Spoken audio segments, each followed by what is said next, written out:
शिव बाबा याद है ना। ओम शांति। आज की मधुर मुरली में बाबा हम बच्चों को कहानी सुना रहे हैं और वो कहानी है अमीर और गरीब बनने की। याद दिलाया बाबा ने, आप ही सतयुग में बहुत अमीर थे, धीरे धीरे फकीर बन गए। फिर से अमीर बनने के लिए दो शब्द याद रखो, मन मना भव, मध्याजी भव।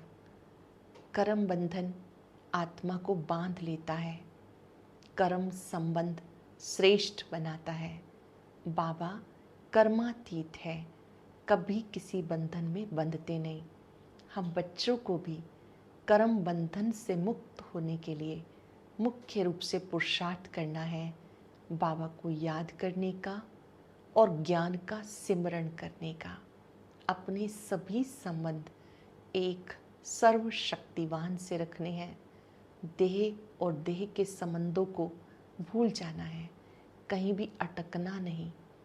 साथ साथ बाबा ने मुख्य रूप से धारणा बताई कि आपका बुद्धि योग यहाँ वहाँ ना भटके, पूरा अटेंशन अपने संग पर रखना है। अपना बुद्धि योग एक बाप से लगाना है। ज्ञान का सिमरण करते करते आत्मा को पंख मिल जाते हैं। इन पंखों की बहुत संभाल करनी है। कई बच्चे मुरली की परवाह नहीं करते, बाबा की मुरली पे अटेंशन नहीं देते। बाबा ने कहा तुम बच्चों को मुरली पर पूरा पूरा ध्यान देना है। आप होली हंस बनने के लिए आए हो, कभी बगुलों का संग नहीं करना। बहुत बच्चे सुनंती, कथनती, भागंती हो जाते हैं।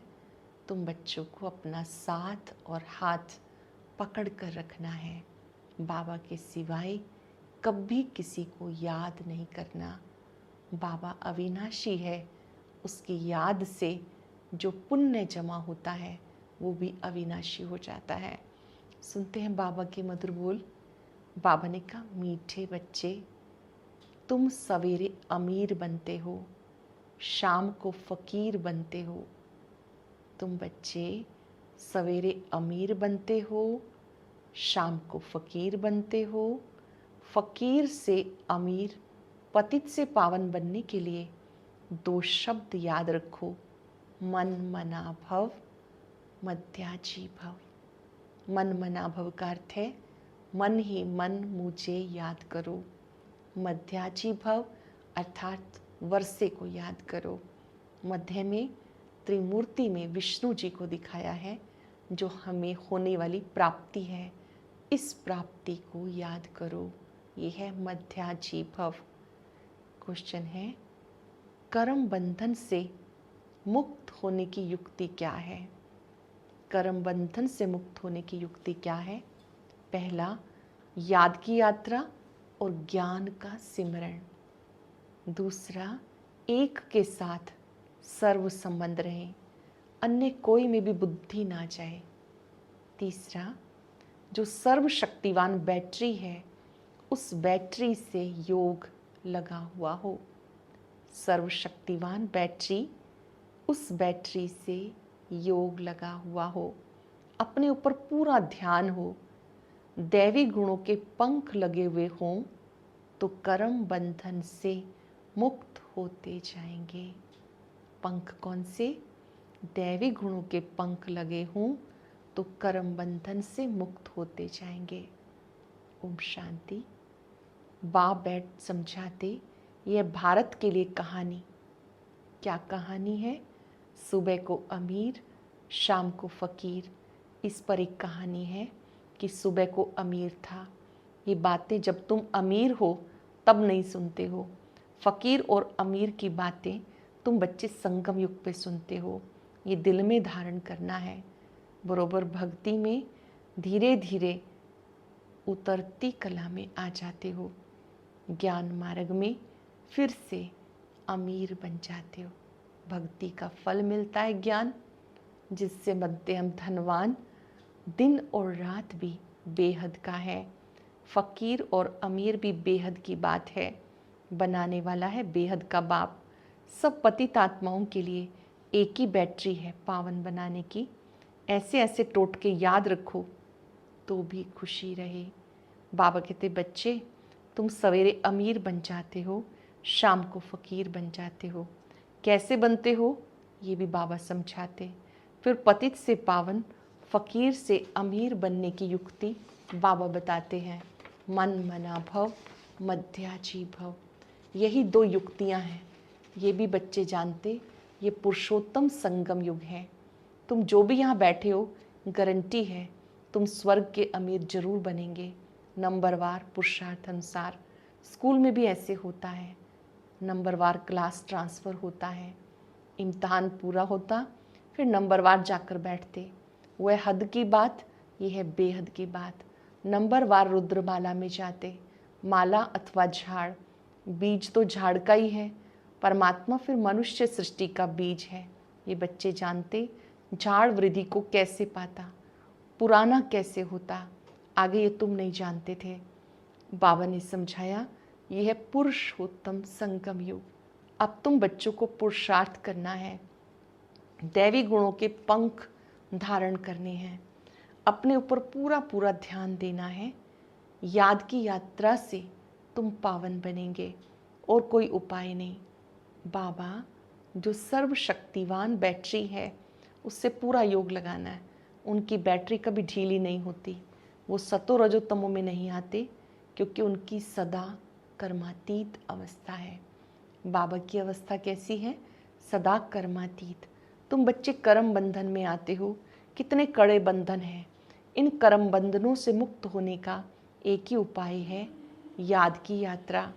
इसके सिवाय कोई उपाय नहीं। जैसे ये ज्ञान है, ये भी हड्डियां नरम करता है। यूं तो भक्ति भी नरम बनाती, कहेंगे वो बेचारा भक्त आदमी है, इसमें ठगी आदि कुछ नहीं है, परंतु भक्तों में भी ठगी होती है। बाबा अनुभवी है, आत्मा शरीर द्वारा धंधाधोरी करती, तो इस जन्म का भी सब कुछ स्मृति में रहता है। 4-5 वर्ष की आयु से अपनी जीवन कहानी याद रहनी चाहिए। कोई 10-20 वर्ष की बात भी भूल जाते हैं। जन्म जन्मांतर का नाम रूप तो याद नहीं रह सकता, एक जन्म का तो कुछ बता सकते हैं। फोटो आदि रखते, दूसरे जन्म का तो पता नहीं रह सकता। हर एक आत्मा भिन्न नाम रूप देश काल में पार्ट बजाती, नाम रूप सब बदलता। ये तो बुद्धि में है, कैसे आत्मा एक शरीर छोड़ दूसरा लेती है। जरूर 84 जन्म, 84 नाम, 84 बाप बने होंगे। अंत में फिर तमो प्रधान संबंध हो जाता। सतयुग में सतो प्रधान, धीरे धीरे तमो प्रधान हो जाता है। इस समय जितने संबंध होते हैं उतने कभी नहीं होते। कलयुगी संबंधों को बंधन ही समझना चाहिए। कितने बच्चे होते हैं, फिर शादी करते हैं, बच्चे पैदा करते हैं। इस समय सबसे जास्ती बंधन है चाचे मामी काके का। जितना जास्ती संबंध उतने जास्ती बंधन। अखबार में पढ़ा कि 5 बच्चे इकट्ठे जन्मे और 5 ही तंदुरुस्त हैं। हिसाब करो कितने ढेर संबंध बन जाते हैं। अब बाबा संबंधों की बात को रियलाइज करा रहे हैं कि कैसे संबंध बढ़ते जाते हैं। इस समय तुम्हारा संबंध सबसे छोटा है, सिर्फ एक बाप से संबंध है, दूसरा कोई से तुम्हारा बुद्धि योग नहीं। अंडरलाइन करेंगे, इस समय हमारा संबंध सर्वशक्तिवान से है। ये बहुत छोटा सा संबंध है और इसी में ही सारे संबंध समाये हैं। दूसरा कोई से तुम्हारा बुद्धि योग नहीं, सिवाय एक के। सतयुग में फिर इससे जास्ती हीरे जैसा जन्म तुम्हारा अभी है। हाईएस्ट बाप बच्चों को एडॉप्ट करते हैं। जीते जी गोद में आना वर्षा पाने के लिए सो अभी ही होता है। तुम ऐसे बाप की गोद में आए हो जिससे तुम्हें वर्षा मिलता है। अभी हम किसकी गोद में आए हैं? सर्वशक्तिवान की गोद में, जिससे फिर वर्षा मिलता है। तुम ब्राह्मणों से ऊंच कोई है नहीं, सबका योग एक के साथ है। तुम्हारा आपस में भी कोई संबंध नहीं, बहन भाई का संबंध भी गिरा देता। संबंध एक से होना चाहिए, यह है नई बात। पवित्र होकर वापस जाना है। ऐसे से विचार सागर मंथन करने से तुम बहुत रौनक में आ जाएंगे। जैसे से विचार सागर मंथन करेंगे तो बहुत रौनक में आ जाएंगे, मतलब रमणीकता का अनुभव करेंगे। सतयुगी रौनक, कलयुगी रौनक में रात दिन का फर्क है। भक्ति मार्ग का समय है ही रावण का राज्य। पिछाड़ी में साइंस का घमंड कितना होता। जैसे सतयुग से भेंट करते हैं। एक बच्ची ने समाचार लिखा, हमने प्रश्न पूछा कि स्वर्ग में हो या नरक में, तो 4-5 ने कहा हम स्वर्ग में हैं। बुद्धि में रात दिन का फर्क पड़ जाता। कोई समझते हम तो नरक में हैं, फिर उन्हें समझाना पड़ता। स्वर्गवासी बनना चाहते हो, कौन स्थापन करते हैं स्वर्ग। ये बहुत मीठी मीठी बातें हैं। तुम नोट करते हो, परंतु वो कॉपी में ही नोट्स रह जाते हैं। सब लिखते हैं ना डायरी पेन में, तो बाबा ने कहा जो नोट्स बनाते हो ना, ये आपकी डायरी में ही रह जाते हैं, समय पर याद नहीं आते। अब पतित से पावन बनाने वाला परम पिता परमात्मा शिव है। वो कहते हैं माम एकम याद करो तो पाप कट जाएंगे। याद में कोई तो आमदनी होगी ना। याद की रस्म इस समय अब निकली है। याद से तुम ढेर ऊंच पद पाते हो। याद की रस्म अब निकली है। याद से तुम कितने स्वच्छ बनते जाते हो। जितनी जो मेहनत करेगा उतना ही ऊंच पद पाएगा। बाबा से भी पूछ सकते हो। दुनिया में संबंध और जायदाद के पीछे झगड़े ही झगड़े। यहाँ तो कोई संबंध नहीं, एक बाप दूसरा ना कोई। बाबा है बेहद का मालिक। बात तो बड़ी सहज है। उस तरफ है स्वर्ग, इस तरफ है नरक। नरकवासी अच्छे या स्वर्गवासी अच्छे। जो सियाने होंगे वो तो कहेंगे स्वर्गवासी अच्छे। कोई तो कह देते नरकवासी स्वर्गवासी। इन बातों से हमारा कोई मतलब नहीं, क्योंकि बाप को ही नहीं जानते।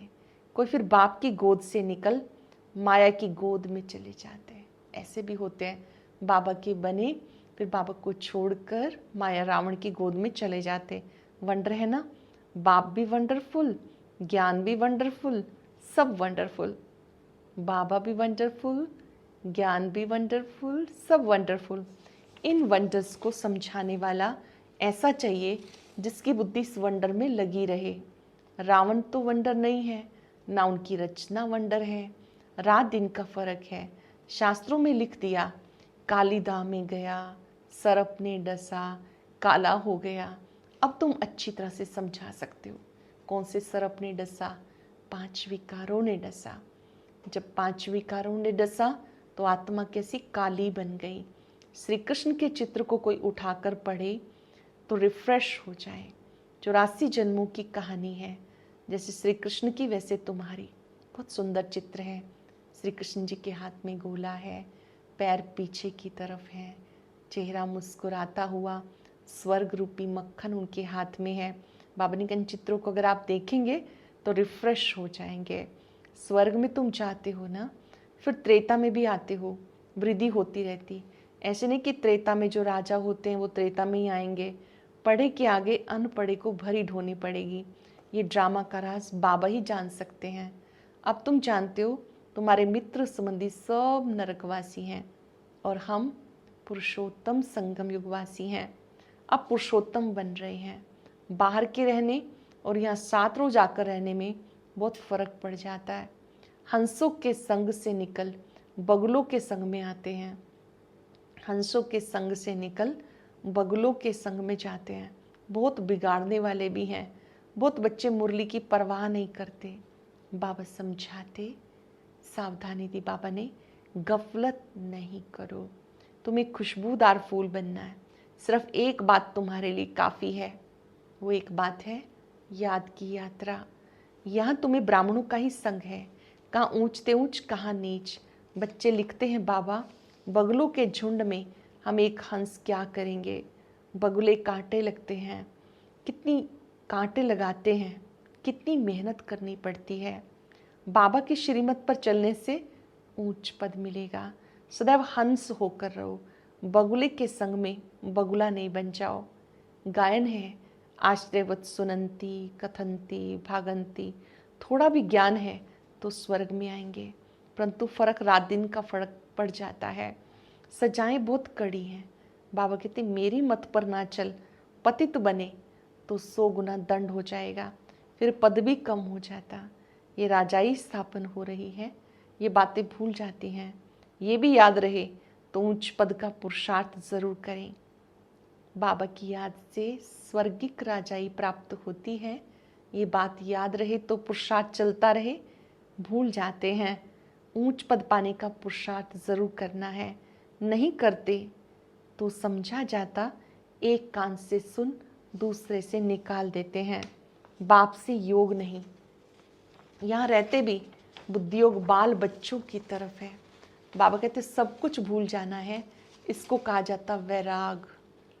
सब कुछ भूल जाना, इसको कहते हैं वैराग। इसमें भी परसेंटेज है। कहाँ ना कहाँ ख्यालात चले जाते, एक दो से लव हो जाता तो भी बुद्धि लटक जाती है। बाबा रोज समझाते, इन आंखों से जो कुछ देखते हो सब खत्म होने वाला है। पूर्व तैयारी करा रहे हैं बाबा। इन आंखों से जो कुछ देखते हैं सब खत्म होने वाला है। तुम्हारा बुद्धि योग नई दुनिया में रहे और बेहद के संबंधियों से बुद्धि योग रखना है। ये माशुक वंडरफुल है। भक्ति में गाते हैं, आप जब आएंगे तो आपके बगैर हम किसी को भी याद नहीं करेंगे।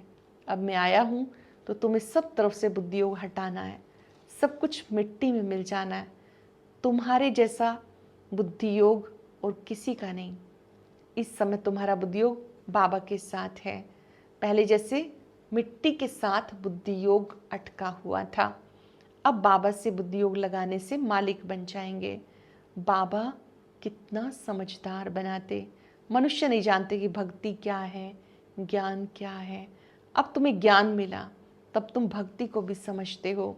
तुम्हें फीलिंग आती है भक्ति में कितना दुख, कितना ढूंढते रहते हैं। मनुष्य भक्ति करते अपने को बहुत सुखी समझते, फिर भी कहते भगवान आकर फल देंगे। पुकारते रहते हैं भगवान आएंगे फल देंगे। किसको और कैसे फल देंगे कुछ नहीं समझते। अब तुम जानते हो बाबा भक्ति का फल देने आए हैं। विश्व की राजधानी का फल जिस बाप से मिलता, वह बाप जो डायरेक्शन देते हैं उस पर चलना है। उसे कहा जाता ऊंचे से ऊंची मत। मत मिलती तो सबको है, फिर कोई चल सके कोई ना चल सके। बाबा तो श्रीमत देते हैं, कोई चल सके या ना चल सके। बेहद की बादशाही स्थापन होनी है। तुम अब समझते हो हम क्या थे, अब हमारी क्या हालत है। माया एकदम खत्म कर देती। ये तो जैसे मुर्दों की दुनिया है। भक्ति में तुम जो कुछ सुनते थे वो सब सत सत करते थे, लेकिन तुम जानते हो सच तो एक बाप सुनाते हैं। ऐसे बाप को याद करना चाहिए। सच एक बाप सुनाते हैं, उनको याद करना चाहिए। यहाँ कोई बाहर वाला बैठा हो तो उनको कुछ भी समझ में नहीं आएगा, कहेंगे ये तो पता नहीं क्या सुनाते हैं। सारी दुनिया कहती है परमात्मा सर्वव्यापी है, और ये कहते हैं वो तो हमारा पिता है। सब क्या कहते हैं, वो मेरा पिता है। कांध से नाना करते रहेंगे, तुम्हारे अंदर से हाँ हाँ निकलती रहेगी। इसलिए नए किसी को अलाउ नहीं किया जाता। जो बाबा के पुराने बच्चे हैं वो समझते हैं कि बाबा सर्वशक्तिवान है। जब हम उसे याद करते हैं तो वो हमारे साथ होते हैं। बाबा ने कहा तुम बच्चे जब किसी कोई बात समझाते हैं तो बाहर वाले इतना जल्दी इस बात को स्वीकार नहीं करते, क्योंकि वो इस बात को समझते नहीं। अब तुमने जाना है कि बाबा हम बच्चों को इस समय आकर के योग करना सिखाते, जिसे राजयोग कहते हैं, और याद से ही साथ का अनुभव करते हैं। अच्छा, मीठे मीठे सिक्के लदे बच्चों प्रति माता पिता बाप दादा का याद प्यार गुड मॉर्निंग। रूहानी बाप की रूहानी बच्चों को नमस्ते। रूहानी बच्चों की रूहानी बाप दादा को याद प्यार नमस्ते, गुड मॉर्निंग। शुक्रिया बाबा, शुक्रिया। धारणा के लिए सार। पहली पॉइंट है, खुशबूदार फूल बनने के लिए संग की बहुत संभाल करनी है। हंसों का संग करना है, हंस होकर रहना है। मुरली में कभी बेपरवाह नहीं बनना, गफलत नहीं करनी। कर्म बंधन से मुक्त होने के लिए संगम युग पर अपने सर्व संबंध एक बाप से रखने हैं। आपस में कोई संबंध नहीं रखना, किसी हद के संबंध से लव रख बुद्धियों लटकाना नहीं, एक को ही याद करना है। खुशबूदार फूल बनने के लिए संग की बहुत संभाल करनी है, हंसों का संग करना है, हंस होकर रहना है। मुरली में कभी बेपरवाह नहीं बनना, गफलत नहीं करनी। कर्म बंधन से मुक्त होने के लिए संगम युग पर अपने सर्व संबंध एक बाप से रखने हैं, आपस में कोई संबंध नहीं रखना, किसी हद के संबंध में लव रख, बुद्धियोग लटकाना नहीं, एक को ही याद करना है। वरदान है आज का, परमात्म लव में लवलीन होने व मिलन में मगन होने वाले सच्चे स्नेही भव। परमात्म लव में लीन होने व मिलन में मगन होने वाले सच्चे स्नेही भव। स्नेह की निशानी गाई जाती, दो होते भी दो ना रहें, मिलकर एक हो जाएं, इसको समा जाना कहते हैं। भक्तों ने इसी स्नेह की स्थिति को समा जाना, लीन होना कह दिया। लव में लीन होना ये स्थिति है, लेकिन स्थिति के बदले उन्होंने आत्मा के अस्तित्व को सदा के लिए समाप्त होना समझ लिया। आप बच्चे जब बाप के व रूहानी माशूक के मिलन में मगन हो जाते हो तो समान बन जाते हो। स्नेह की निशानी गाई जाती कि दो होते भी दो ना रहें, मिलकर एक हो जाएं, इसको समा जाना कहते हैं। भक्तों ने इसी स्नेह की स्थिति को समा जाना व लीन होना कह दिया। लव में लीन होना ये स्थिति है, लेकिन स्थिति के बदले उन्होंने आत्मा के अस्तित्व को सदा के लिए समाप्त होना समझ लिया। आप बच्चे जब बाप के व रूहानी माशूक के मिलन में मगन हो जाते हो तो समान बन जाते हो। इस लोगों ने अंतर्मुखी वह है जो व्यर्थ संकल्पों से मन का मौन रखता है। अंतर्मुखी वह है जो व्यर्थ संकल्पों से मन का मौन रखता है। आज हम चलते फिरते याद रखेंगे, मैं अंतर्मुखी आत्मा हूँ, और अपनी पूरी कहानी को एक बार बहुत प्यार से अनुभव करेंगे। जब हम आए सतयुगी दुनिया में थे तो हम अमीर थे। धीरे धीरे हम आत्माएं जन्म पुनर्जन्म लेने लगी, उतरती कला की ओर आ गई, अमीर से फकीर बन गए। अपने दोनों चित्र सामने लाएंगे।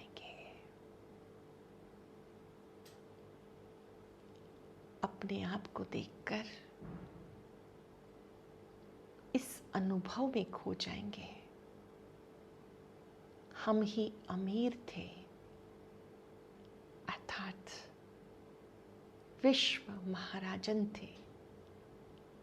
अब धीरे धीरे नीचे आ गए। दोनों मंत्र प्रयोग करेंगे, मन मना भव, मध्याजी भव। ओम शांति। जिन माताओं के पास बहुत विघ्न या परिस्थितियां आती हैं, खास उनके लिए बाप दादा ने क्या डायरेक्शन दिया, जानने के लिए सुनते हैं आज का अव्यक्त ज्ञान मोती।